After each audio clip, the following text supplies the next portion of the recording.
نحمده ونصلي على رسوله الكريم اما بعد فاعوذ بالله من الشيطان الرجيم بسم الله الرحمن الرحيم رب اشرح لي صدري ويسر لي امري واحلل عقدة من لساني يفقهوا قولي۔ اثر کے بعد کی تسبیح وہ بتا دی گئی سبحان اللہ و بحمدہ والی، کچھ اور بھی ہیں۔ تو آپ اپنے لیے جو آپ کو وقت مقرر کریں، اور یہ وقت کی پابندی کیوں ہے؟ تاکہ ہم اس کو کرتے رہیں، اور تھوڑا تھوڑا بھی کریں گے تو قیامت کے دن جب ہماری کتاب عمل ہمیں دکھائی جائے گی تو اس میں یہ تسبیحات ہوں گی، تو اس سے آپ کا دل خوش ہو جائے گا۔ مثلا میں نے اپنے لیے فجر کی نماز کے بعد میں نے اپنے کچھ اور یا دعائیں کہہ لیں، اس کے ساتھ اس کو باندھا ہوا، لازماً اس کو پڑھنا ہے، اور الحمدللہ اس کا فائدہ ہوتا ہے مجھے۔ کل سے کچھ لوگوں نے جو فیڈ بیک مجھے ڈائریکٹ دی، اس میں الحمدللہ 3 لوگ ایسے تھے جنہوں نے اپنی بیماری کا ذکر کیا، جیسے سر درد یا کچھ اور پھر کہا کہ میں نے جب یہ تسبیح مسلسل پڑھنی شروع کی اور اس کے بعد میری بیماری غائب تھی، اور مجھے حیران کن انکشاف ہوا۔ اگر ایک بندہ کہتا تو میں کہتی چلے اس کا ایکسپیرینس ہے، جب ایک بات 3 بندے کہہ رہے ہیں تو اس کا مطلب ہے کہ پھر ہے کچھ ایسے ہی اس میں۔ اور ویسے بھی اس میں جو فضیلت اس کی بتائی گئی، اس کو کیا باتیں تھیں؟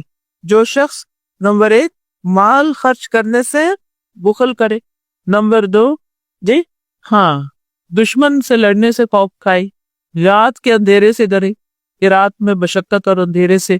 تو یہ تینوں ہی چیزیں کسی نہ کسی درجے پہ ہمارے ساتھ ہے نا، کہیں نہ کہیں تو ہے، تو پھر تو یہ ہمارا علاج ہے، یہ تسبیح ان تینوں کمزوریوں کا علاج ہے یہ تسبیح۔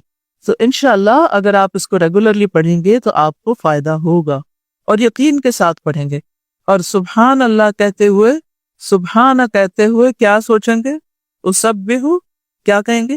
دل میں، زبان سے تو سبحانہ ہی کہیں گے، اسبح سبحانہ، یعنی میں تسبیح کرتی ہوں جیسے تسبیح کرنی چاہیے اللہ کی پاک، اسبح اللہ سبحانہ، کہ جیسے اللہ کی تسبیح کی جانی چاہیے ویسی تسبیح کرتی ہوں۔ الحمدللہ کہتے ہوئے کیا سوچیں گے؟ محبت کے ساتھ اللہ کی تعریف کریں گے۔ اچھا، کون سی تعریف؟ اللہ کے تو بہت خوبصورت نام ہے، افعال ہیں، وہ کس بات پہ تعریف؟ میں اس کو اس طرح لیتی ہوں کہ جس سچویشن میں ہوتی ہوں نا، اس سچویشن کے اندر جو مجھے خیر نظر آ رہی ہوتی، چاہے وہ تکلیف کی حالت کیوں نہ ہو، اس کے اندر جو خیر نظر آ رہی اس پہ میں پھر دل سے کہتے الحمدللہ۔ اور اگر آپ اپنے دماغ کو اس کام پہ لگا دینا کہ وہ ذرا خیر کی باتیں چننے لگے، نعمتیں گننے لگے، تو پھر آپ انشاءاللہ محبت سے ہی حمد کریں گے اللہ کی۔ سب مل کے یہ تسبیح ایک دفعہ پڑھیں، پاک ہے اللہ اور سب تعریف اللہ ہی کے لیے ہے، اور اللہ کے سوا کوئی معبود نہیں، اور اللہ سب سے بڑا ہے، واللہ اکبر۔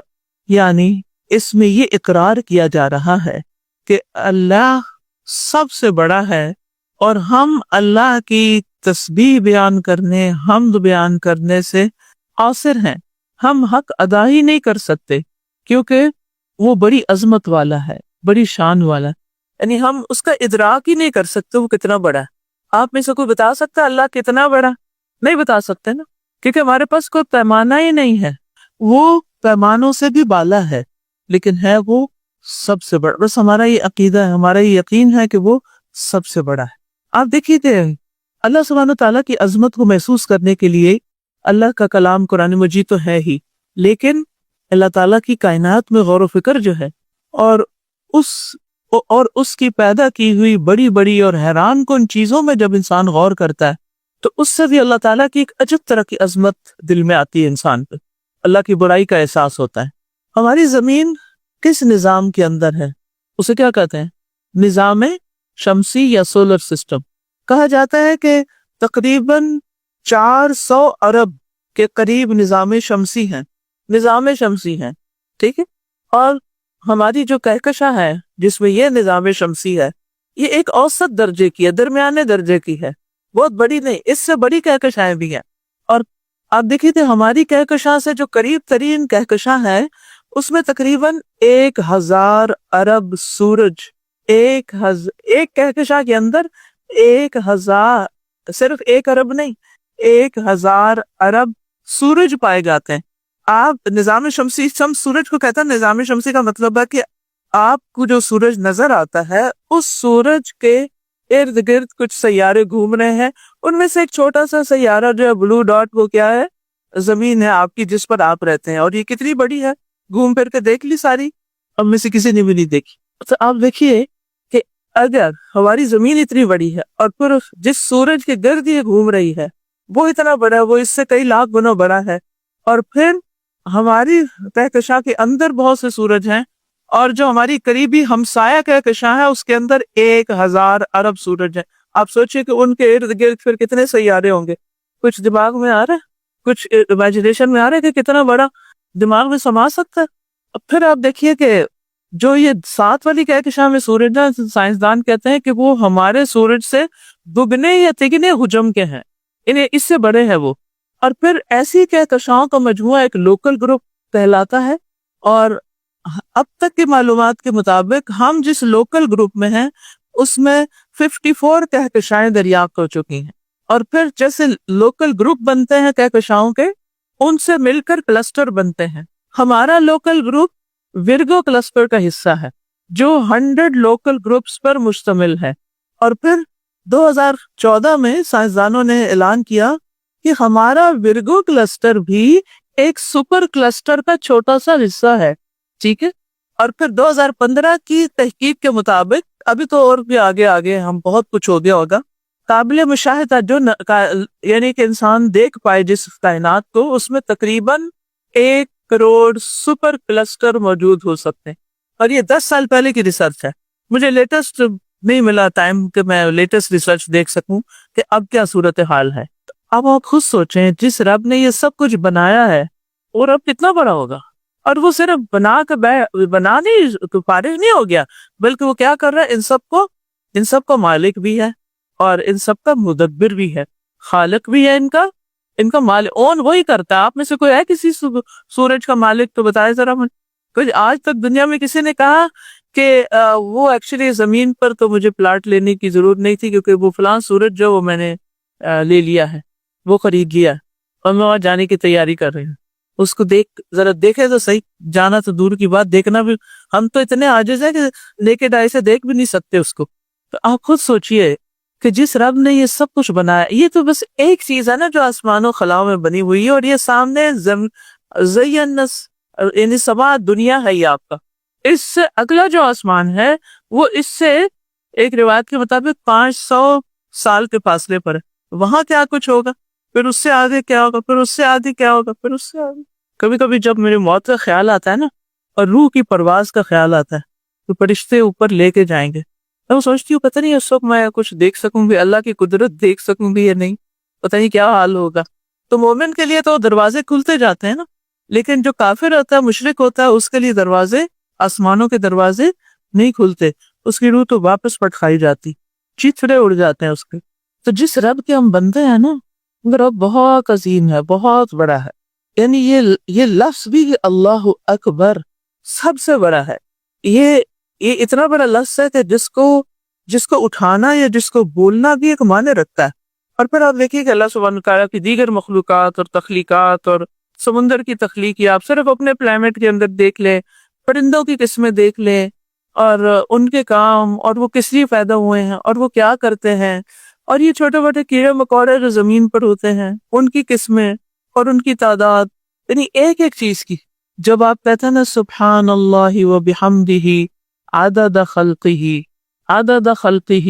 تو عدد آپ کو معلوم ہے؟ نہیں. کس کو معلوم ہے؟ اللہ کو. آپ بول کے اللہ کے حوالے اپنا اجر و ثواب کر دیتے ہیں. کوئی دنیا کی تسبیح، کوئی من کے، کوئی گٹلیاں، کوئی یہ کچھ حق ادا ہی نہیں کر سکتی. اللہ کی تسبیح اس سے زیادہ ڈیزرو کرتی. اور جب ہم دل سے کہتے ہیں سبحان اللہ و بحمدہ عدد خلقہ ورضا نفسہ وزنۃ عرشہ ومداد کلماتہ، اللہ کے کلمات بھی نہیں ختم نہیں ہوتے. یعنی ایک ہی گو میں نبی صلی اللہ علیہ وسلم نے کتنے جامع الفاظوں میں سکھا دی، کتنا اجر و ثواب بندہ کما لیتا ہے. لیکن اس کی پابندی کون کرتا ہے؟ ان کلمات کو صبح سویرے پڑھنے کی کون کرتا ہے؟ چلیے ایک سروے کیجئے، اپنے گھر والوں سے پوچھئے، اپنے دوستوں سے پوچھئے کہ آپ میں سے کتنے لوگ صبح کے وقت یہ تسبیح 3 دفعہ پڑھتے ہیں. آپ تو یا کہ نستعین میں پڑھ چکے ہیں، یا نہیں پڑھے تو پڑھیں گے. مجھے نہیں پتا کہ آپ پابندی بھی کرتے ہیں کہ نہیں کرتے، لیکن اگر آپ جو کرے گا اور جو نہیں کرے گا اس میں قیامت کے دن کسی اعمال نامے میں کوئی فرق ہوگا؟ کتنا فرق ہوگا؟ بہت زیادہ فرق ہوگا، بہت زیادہ. لیکن ہم کیوں نہیں پڑھتے؟ سم ٹائم ہم جانتے نہیں، ہماری اکثریت کو پتہ ہی نہیں کہ یہ کتنا بڑا خزانہ ہے، بڑے بڑے مال و دولت سے بڑا خزانہ ہے. اور بہت سے لوگوں کو پتہ بھی چل جاتا ہے تو وہ کیوں نہیں پڑھتے؟ کیا وجہ؟ سستی، یاد نہیں رہتا، کیونکہ وہ کوئی پابندی نہیں لگائی ہوئی نا اپنے اوپر خود پابندی لگائے. نو میٹر واٹ، دنیا میں کہیں بھی ہو، صحت مند ہو یا تندرست ہو، کسی بیمار اسپتال میں پڑے ہوئے ہو، کوئی فرق نہیں پڑتا. زبان تو ہلتی ہے نا، تو ان دونوں کو یاد بھی کرنا ہے آپ نے انشاءاللہ. لیکن کتنے افسوس کی بات ہے کہ جو رب سب سے بڑا، جس نے سب کچھ بنایا، جو سب چیزوں کا مالک ہے اور جو سب چیزوں کی تدبیر بھی کر رہا ہے، ان کو تھامے ہوئے ہے کہ اس زمین پہ گر نہ پڑے گے، جس نے ہمیں زندگی دی ہے، جس نے ہمیں سب کچھ دیا ہے. افسوس کہ ہم اسی رب کو اہمیت نہیں دیتے. ایسا ہی ہے نا، اگر اہمیت دیتے تو اس کی بات سب سے پہلے رکھتے. ہمارے پاس جو کچھ بھی ہے وہ اللہ کا دیا ہوا ہے، لیکن ہم اس کا شکر کتنا ادا کرتے ہیں، اس کی کتنی تعریف کرتے ہیں. ہمیں جن اسباب سے وہ چیزیں ملتی ہیں نا، ہم ان کے غلام بن جاتے ہیں، ان کے بندے بن جاتے ہیں، ان کا تو شکر پھر بھی ادا کر دیتے ہیں یا ان کی بات مانتے ہیں چاروں ناچار. لیکن جس رب نے یہ سب کچھ دیا ہے اس کی اطاعت کا حال کیا ہے، اس کی بات کتنی مانتے ہیں ہم. اور کتنی چیزیں ایسی ہیں کہ جو ہمیں مسلسل مل رہی ہیں، جو سورج کی روشنی، کچھ بل نہیں پے کرنا پڑ، آکسیجن ہے، مسلسل استعمال کر رہے ہیں، پانی ہے، بے شمار چیزیں، لیکن ان کے استعمال پر کبھی شکر ادا نہیں کرتے. تو یہ ایک فیکٹ ہے کہ انسانوں نے اللہ کا حق ادا نہیں کیا، حتیٰ کہ اس کی قدر بھی نہیں کی. وما قدر اللہ حق قدرہ. ہونا تو یہ چاہیے تھا کہ ہمارے دلوں میں اللہ کی بڑائی سمائی ہوئی ہو، لیکن ذرا اپنا ہم سب جائزہ لیں، محاسبہ کریں کہ ہمارے دلوں میں کس کس چیز کی بڑائی سمائی ہوئی ہے، کس کس چیز کو ہم بڑا سمجھتے ہیں، کس سے محروم ہیں. سب سے پہلے تو میں کہوں گی کہ اپنے آپ کو ہی بڑا سمجھتے ہیں، اور اسی کا نام کبر ہے. جب تک اللہ اکبر صحیح معنوں میں نہیں ادا کرتے نا، یہ اندر کا کبر نہیں نکل سکتا.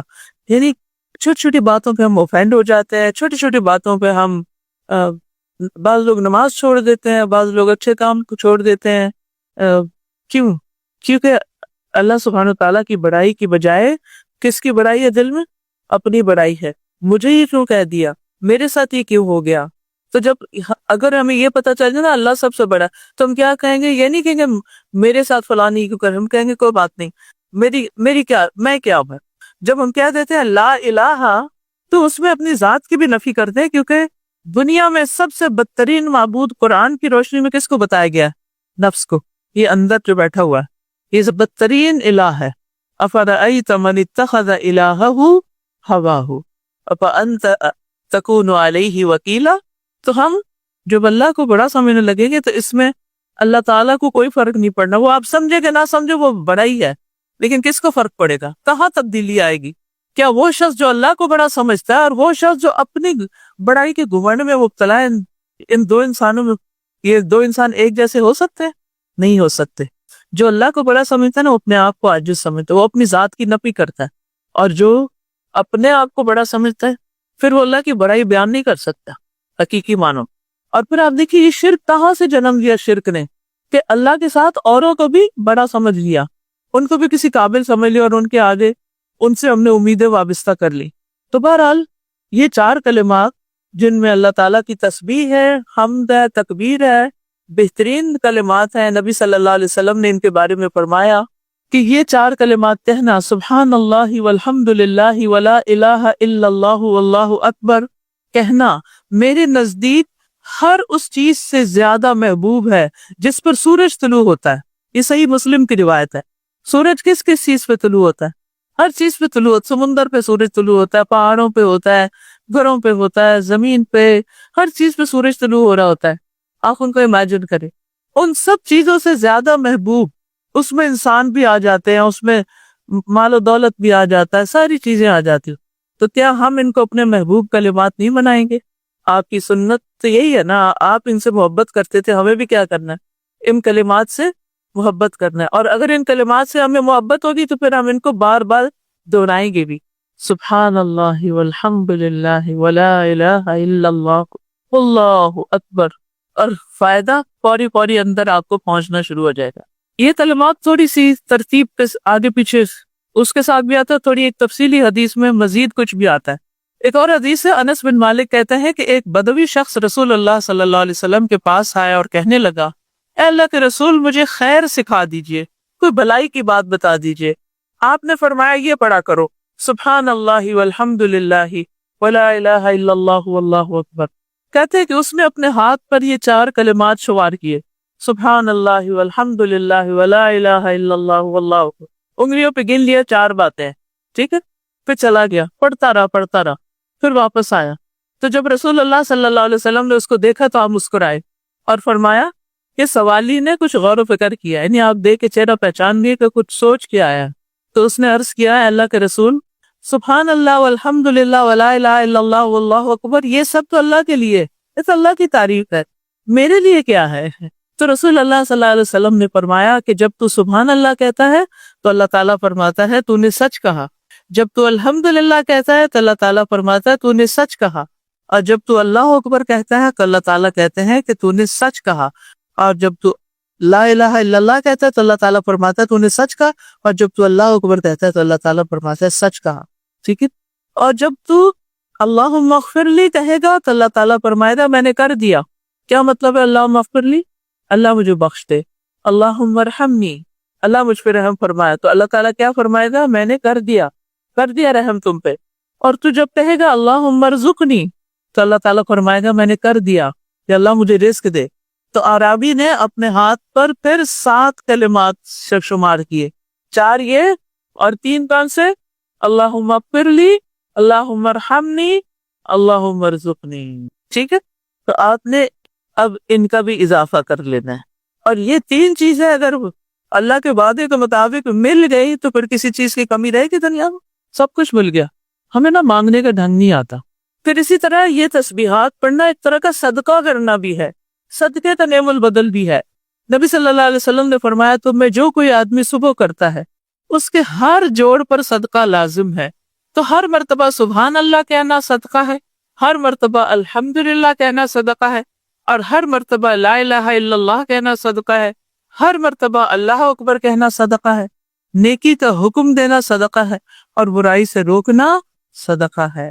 تو اس طرح ہمارا صدقہ بھی ادا ہو جاتا ہے۔ بعض اوقات تو آپ کالا بکرا صدقہ کرتے ہیں نا، لیکن ہر ایک کے پاس کالا بکرا نہیں ہوتا، اور میرے خیال ہے لوگوں نے شاید اتنے کالے کر دیے ہیں کہ ہو سکتا ہے ان کی نسل ہی ختم ہو گئی ہے، واللہ اعلم۔ کوئی یہ بکرا آپ کر سکتے ہیں، کالے کی کوئی شرط نہیں، یہ لوگوں نے خود ہی لگائی ہوئی ہے، ٹھیک ہے۔ اچھا، تو ہر ایک کے پاس مال نہیں ہوتا کہ روز صدقہ کرے، تو ان کلمات کے پڑھنے سے صدقہ بھی ادا ہو جائے گا۔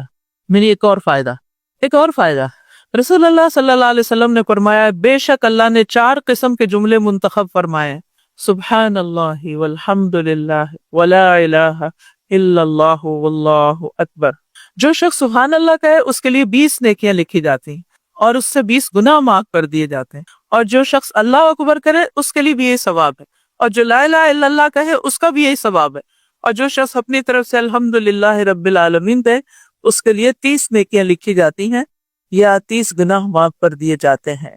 تو اس سے کیا پتہ چلتا ہے کہ یہ کلمات گناہوں کا کفارہ بھی ہیں، اور فائدے لکھتے جا رہے ہیں، صدقہ بھی ہیں، گناہوں کا کفارہ بھی ہیں۔ مسند احمد کی ایک روایت میں ہے نبی صلی اللہ علیہ وسلم نے فرمایا روئے زمین پر جو آدمی بھی یہ کہہ لے لا الہ الا اللہ واللہ اکبر و سبحان اللہ والحمد للہ ولا حول ولا قوت الا باللہ، یہ اس کے سارے گناہوں کا کفارہ بن جائیں گے، اگرچہ وہ سمندر کی جھاگ کے برابر ہی کیوں نہ ہوں۔ اسی طرح ایک اور روایت میں آتا ہے کہ رسول اللہ صلی اللہ علیہ وسلم ایک درخت کے پاس سے گزرے جس کے پتے سوکھ چکے تھے، آپ نے اس پر اپنی لاٹھی ماری تو پتے جھڑنے لگے، پھر آپ نے فرمایا الحمدللہ و سبحان اللہ ولا الہ الا اللہ واللہ اکبر۔ اب میں جس پہلے عرض کیا نا ترتیب کا فرق بھی ہے، کبھی الحمدللہ پہلے کبھی سبحان اللہ پہلے ہے، بات وہی ہے۔ یہ کہنے سے بندے کی گناہ اسی طرح جھڑتے ہیں جس طرح یہ درخت کے پتے جھڑے۔ اس سے ایک اور بات بھی سیکھنے کو مل رہی ہے، وہ کیا ہے؟ نبی صلی اللہ علیہ وسلم کی تعلیم و تدریس کا، تربیت کا طریقہ، کہ ہر بات صرف زبانی نہیں بتاتے تھے، کچھ چیزیں مثال سے اور کچھ ایکٹیویٹی کے ذریعے سکھاتے تھے، اس سے انسان کو جلدی سمجھ آ جاتی ہے۔ سمجھ آ گئی؟ اچھا، اب اس سے ملتا جلتے کچھ اور کلمات بھی ہیں جو لکھے ہوئے ہیں، یہاں سے پڑھ دیجئے دعا، پھر اس کے بعد میں اس کی وضاحت کرتی ہوں۔ نیکسٹ دعا۔ اللہ اکبر کبیرا والحمد للہ کثیرا وسبحان اللہ بکرۃ واصیلا۔ اللہ سب سے بڑا ہے، بہت بڑا، کبیرہ فعیل کے وزن پر، اور سب تعریف اللہ ہی کے لیے ہے، بہت زیادہ، کثیرہ بہت کثرت سے، اور صبح اور شام اللہ کی پاکی ہے، اور اللہ کی پاکی بیان کرتی ہوں میں صبح اور شام۔ صبح شام بندہ کرتا ہے دن کے دو اطراف کناروں پر، تو کیا ہے دن پورا بیچ میں آتا ہے، جو کام صبح آپ کے منہ سے ہو نا پھر دن میں بھی وہ یاد آ جاتا ہے، جو رات ہونے پہ پڑے تو وہ رات کو بھی پھر آپ کی آنکھ کھلتی ہے تو آپ پڑھ لیتے ہیں۔ ابن عمر کہتے ہیں، صحیح مسلم کی روایت ہے کہ ایک دفعہ ہم رسول اللہ صلی اللہ علیہ وسلم کے ساتھ نماز پڑھ رہے تھے کہ لوگوں میں سے ایک آدمی نے کہا اللہ اکبر کبیرہ والحمد للہ کثیرہ وسبحان اللہ بکرۃ واصیلا۔ رسول اللہ صلی اللہ علیہ وسلم نے پوچھا یہ کلمہ کہنے والا کون ہے، کس نے پڑھا یہ؟ لوگوں میں سے ایک آدمی نے کہا اللہ کے رسول وہ میں ہوں۔ یہ نہیں، چپ ہو گئے سارے، جواب دیا کہ وہ میں ہوں۔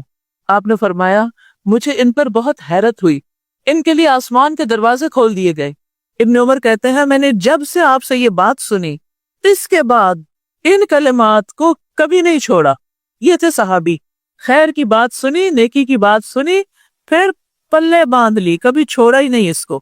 دعا سیکھنا تو اپنی جگہ ہے، صحابہ کے طریقے بھی سیکھیں اور علم کو عمل میں لانے کا طریقہ بھی سیکھیں۔ اب اپنے دماغ میں پلان کریں کہ سب پڑھیں گے، آپ یہ سوچ لیا، لکھ بھی لیں، پھر یہ نہ گھر جا کے یاد ہی نہ رہے، اگلے دن یاد ہے او میں نے پڑھنا تھا پر سوری یاد نہیں رہا۔ کتنی بڑی بات ہے، آسمان کے دروازے کھل رہے ہوں آپ کی تسبیح کے لیے، یعنی عزت دینے والی بات ہے، اس کی اہمیت بتانے کی بات ہے۔ اور اس میں آپ دیکھیں وہ دل بھر کے کرن اللہ اکبر کبیرہ، یعنی صرف اللہ اکبر نہیں کہا، اس نے ساتھ اضافہ کر لیا، یعنی میں نے اللہ کی بڑائی بیان کی بہت ہی زیادہ۔ اور یہ کہنا دراصل اللہ تعالیٰ کے حکم کو ماننا ہے۔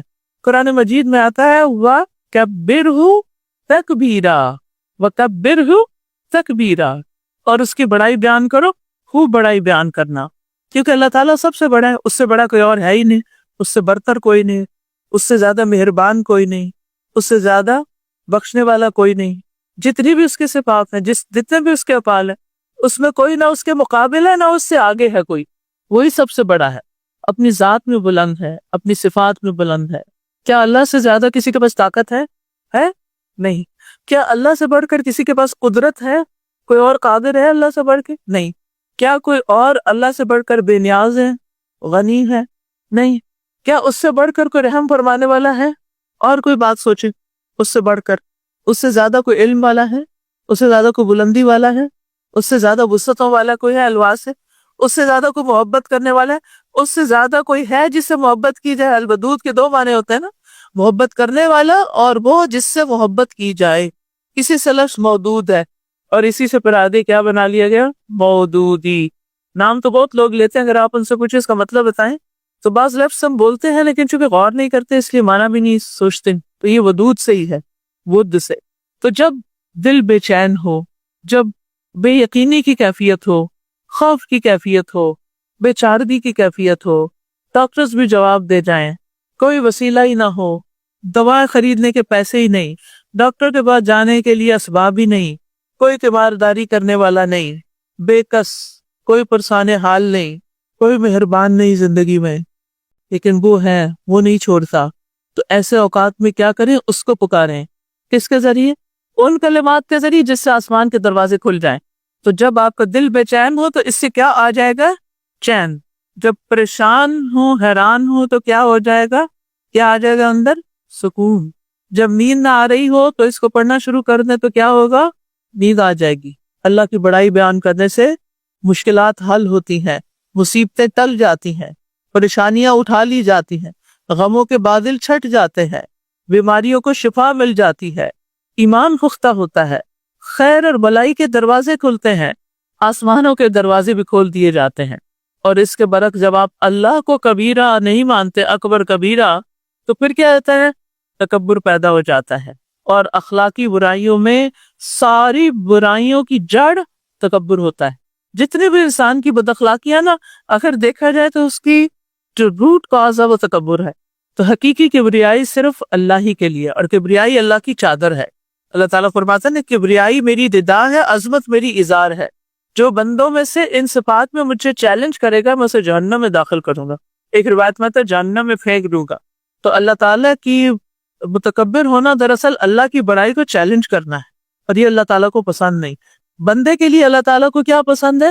بندگی، عاجزی، تواضع، انکساری. اللہ تعالیٰ کسی مغرور بندے کو پسند نہیں کرتا، اور متکبرین کا انجام بھی بہت برا بتایا گیا ہے. اس کے برعکس تواضع کرنے والوں کا انجام کیا بتایا گیا ہے؟ من تواضع للہ رفعہ اللہ.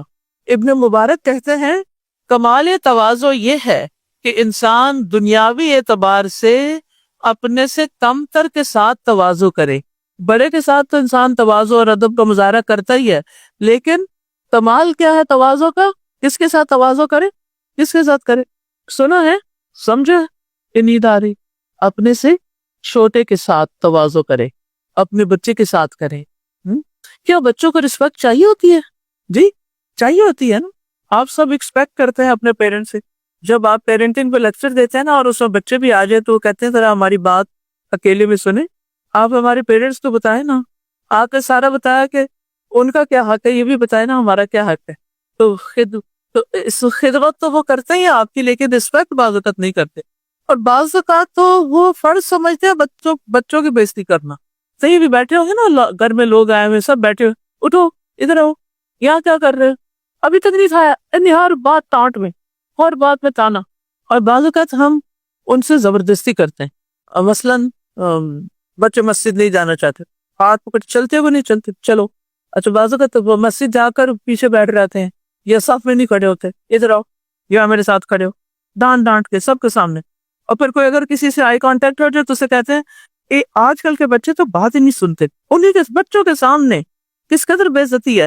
آپ سوچیں جن بچوں کو بچپن میں رسپیکٹ نہیں ملے گی وہ بڑے ہو کے کیا کریں گے؟ وہ سب کی کریں گے. شاید ہمیں نہیں ملی تو ہم کسی کو تو دیں. تو یہ رسپیکٹ آپ چھوٹوں کے لیے، ساتھ والوں کے لیے اور بڑوں کے سب کے لیے. من لم یعقر کبیرنا ولم یرحم صغیرنا فلیس منا. جو ہمارے بڑوں کی عزت نہ کرے، جو چھوٹوں پہ رحم نہ کرے، وہ ہم میں سے نہیں ہے. تو پھر ہوگا کیا؟ وہ کہتے ہیں ابن مبارک کا قول بڑا خوبصورت ہے. وہ کہتے ہیں یہاں تک کہ اسے احساس ہو جائے کہ دنیاوی جاہ و منصب کی بنا پر آپ کو اس پر کوئی فضیلت حاصل ہے. یعنی اگر آپ کا کوئی عہدہ ہے یا کوئی سٹیٹس ہے تو اس کی وجہ سے دوسرے انسان پر آپ کو فضیلت نہیں. اور یہ کہ جو دنیاوی اعتبار سے اس سے برتر ہے اپنے آپ کو اس کے آگے ذلیل نہ کرے، تاکہ اسے معلوم ہو جائے کہ اس کی دنیاوی برتری حقیقت میں فضل و کمال نہیں. ٹھیک ہے نا؟ اللہ کیا عزت کس بنا پر ہوتی ہے سب کو پتہ ہے، تقوی کی بنا پر. ٹھیک ہے نا؟ تو بہرحال جو شخص تواضع اختیار نہیں کرتا نا، تو قتادہ کہتے ہیں جسے اللہ نے مال یا جمال یا علم یا اسباب ظاہری سے نوازا ہو پھر وہ تواضع نہ کرے تو قیامت کے دن یہی نعمتیں اس کے لیے وبال بنے گی. اچھا تکبر کی علامت کیا ہوتی ہے؟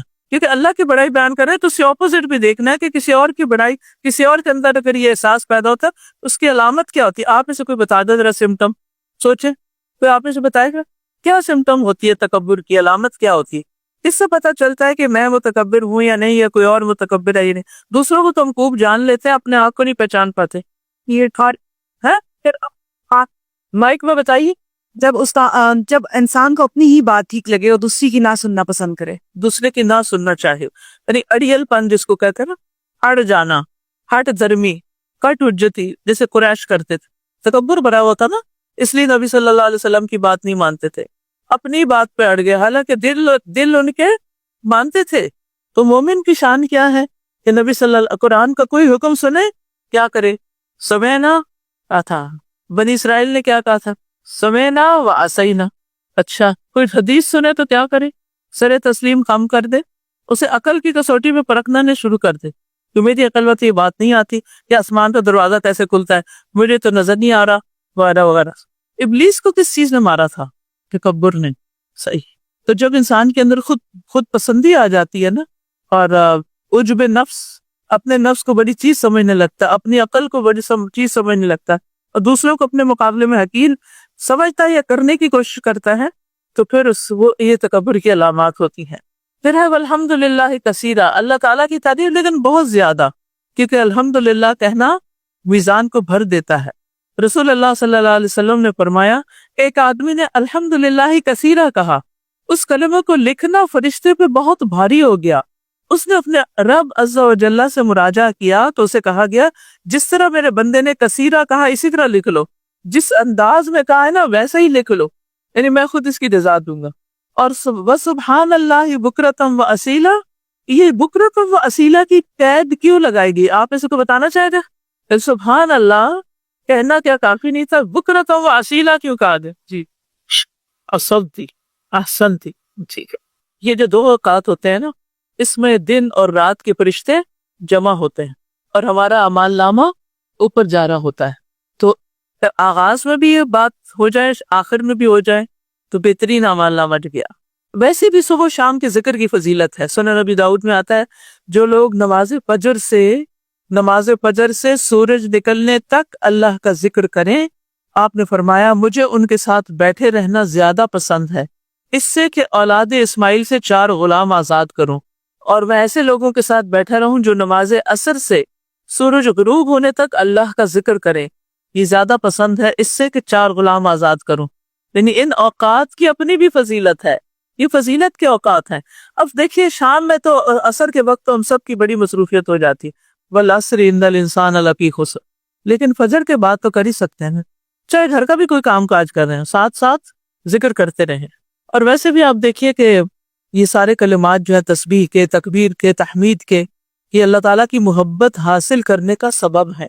جب آپ پیار سے اللہ کا ذکر کریں گے تو الجزاء من جنس العمل، آپ کے دل میں محبت ہوگی، آپ خوشی سے یہ کر رہے ہیں تو نتیجہ کیا ہوگا؟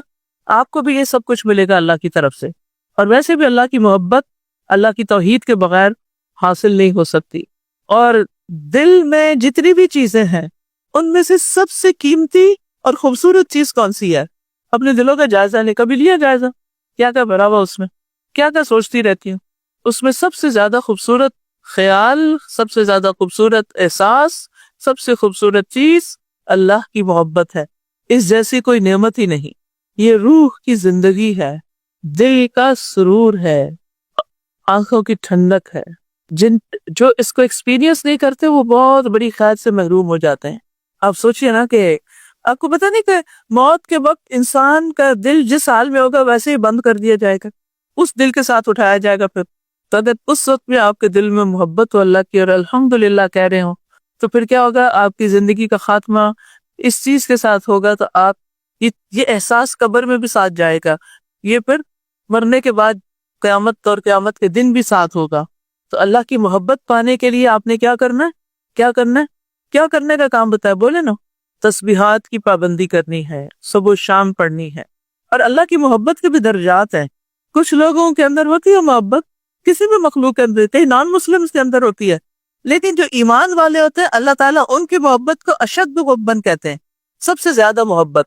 اور اس کی دعا بھی کرنی چاہیے، اللہم انی اسألک حبک وحب من یحبک وحب عمل یقربنی الی حبک۔ جب اللہ سے محبت ہوتی ہے تو پھر کس چیز سے محبت سب سے زیادہ ہوتی ہے؟ قرآن سے، کیونکہ باقی چیزیں اللہ کی مخلوق ہے اور قرآن کیا ہے؟